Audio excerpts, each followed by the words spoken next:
Kung gusto mong mag-ride, mag-relax, at mag-swimming sa halagang makakatipid ka at malapit lang sa Metro Manila, tara, punta tayo sa Bato Spring Resort. Dito yan sa San Pablo, Laguna. Grabe, ang ganda ng lugar. Malinaw at malamig ang tubig. Pwede ka ring magpamasahe sa Mala Mini Falls na liguan. Tuloy-tuloy ang pagbagsak ng tubig dito. Eco-friendly. Sagana sa mga naglalaki ang puno ang nakapalibot dito. Nakaka-relax talaga. Kaya heto na, silipin na natin ang Bato Spring.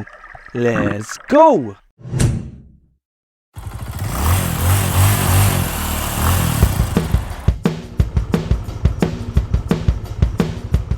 So, heto na nga mga amigo. Nag-ride ulit kami at kasama ko ang aking OBR. 3:30 na ng madaling araw kami nag-ride out at dito na kami dumaan sa may St. Dominic, sa may Aguinaldo. Pero pwede ka ring dumaan sa Alabang, papuntang Calamba. So kumaliwa na nga kami dito sa may St. Dominic at nagtuloy-tuloy na. Dumaan kami ng Molino at Carmona. Tagos na namin sa may Binyan, Laguna at tuloy-tuloy na papuntang Calamba.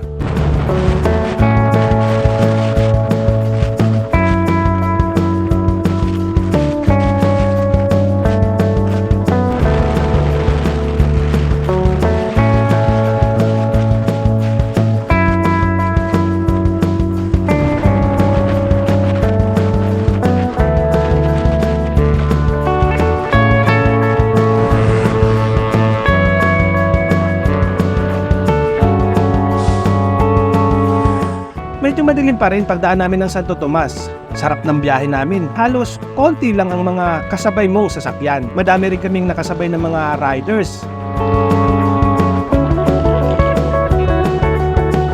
Nang dumating kami sa may San Pablo City, medyo maliwanag na. Halos mga truck na ang nakakasabay namin sa kalsada.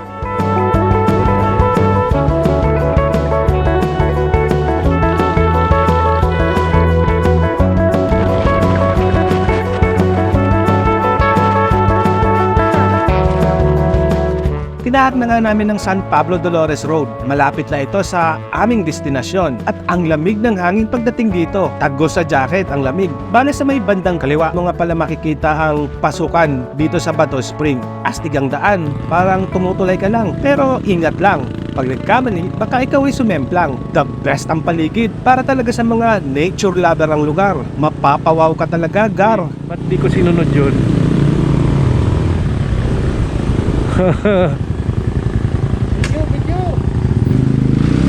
Naka-on yan, naka-on. Uy! Uy!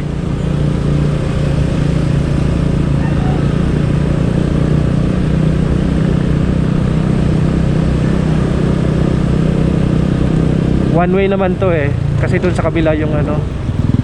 Ba!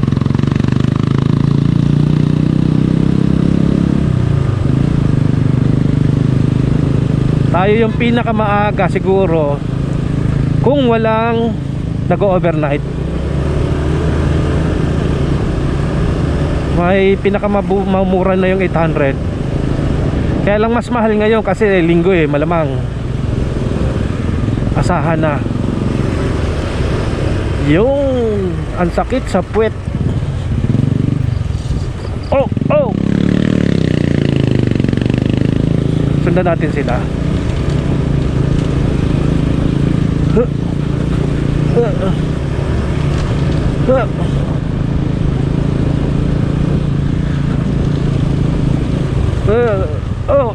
Oh my goodness.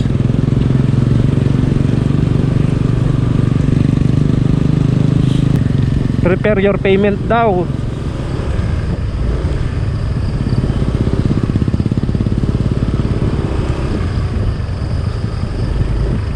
Ayun na, ito na oh, 200, 300.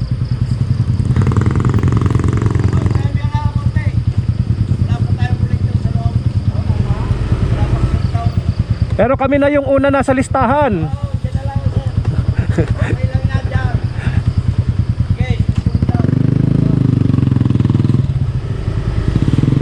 6:30 na nga kami nakarating at kung may pila, kami yung una bukod sa mga nag-overnight at wala pang tagasingil sa entrance kaya nag-antay kami ng kaunti. 200 nga pala ang bayad at kung mag-overnight ka naman, 300 ang bayad. Time check, ito pala.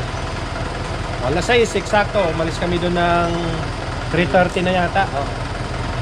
3:30 4:30, 5:32. 2:30.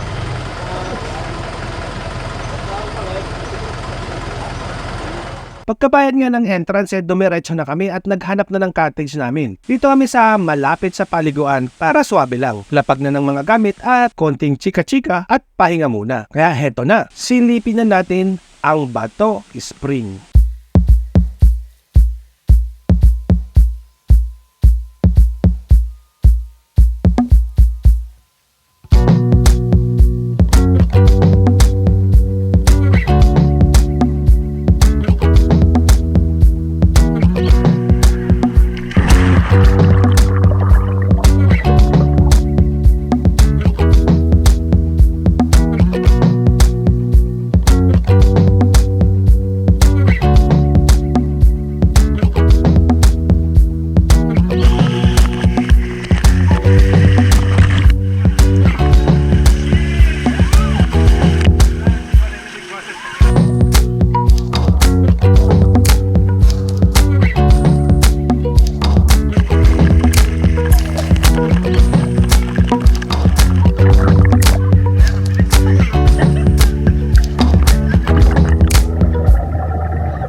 Uwian na. Palabas na kami ng resort. Bale, ang naging gastos namin sa lugar ay 500 pesos sa cottage at 200 pesos naman sa entrance per head. At 5 kaming lahat, so bale 1,500 pesos. May mga dala kaming pagkain at lutuan. Kaya masasabi kong tipid talaga. Suggest ko rin na ganun din ang gawin nyo. Magdala rin kayo ng sarili nyong pagkain at lutuan dahil medyo may kamahalan ng mga bilihin dito. Yun kung ikaw ay nagtitipid. Pero kung hindi naman at maanda ka naman, ala sige, go!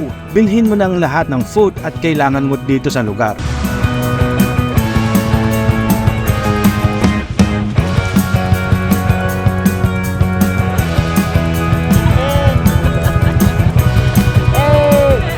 So bale sa Tagaytay na kami dumaan pa uwi dito sa Ligaya Drive o yung Sungay Road. So paano mga amigo, maraming salamat sa panonood. Next time ulit, safe riding sa lahat.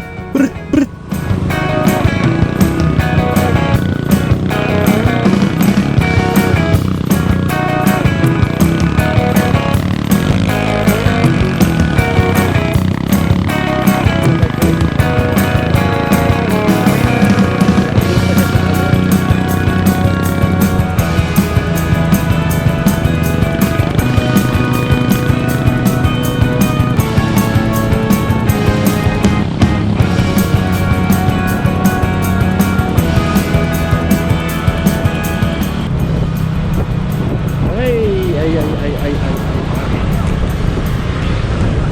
Kakaliwa